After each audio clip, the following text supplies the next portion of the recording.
Hello అందరికీ Andhra style ములక్కాడ chicken ఎక్కువ మసాలాలు లేకుండా సింపుల్గా ఎలా తయారు చేసుకోవాలో చూసేద్దాం.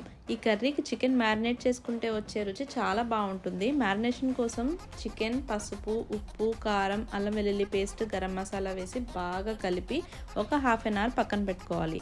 ఇప్పుడు కడాయిలో 4 టేబుల్ స్పూన్స్ ఆయిల్ వేసుకుని చాప్ చేసిన 3 చిన్న ఉల్లిపాయలు, కొంచెం పసుపు, ఉప్పు వేసుకోవాలి. ఎందుకంటే ఆల్రెడీ మనం మ్యారినేషన్లో వాడాం కాబట్టి.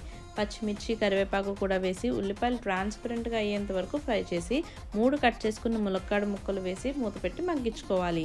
ములక్కాడ ముక్కలు ఒక 50% వరకు కుక్ అయిన తర్వాత మ్యారినేట్ చేసిన చికెన్ వేసి ఒక 15 మినిట్స్ లో ఫ్లేమ్లో కుక్ చేసుకుని 1 కప్ వాటర్ వేసి లాస్ట్లో ధనియాల పొడి, గరం మసాలా, కొత్తిమీర వేసుకుంటే గుమగుమలాడే ములక్కాడ చికెన్ రెడీ అయిపోతుంది. నచ్చితే మీరు కూడా ఒకసారి ట్రై చేయండి. Thank you for watching. If you like, please subscribe my channel.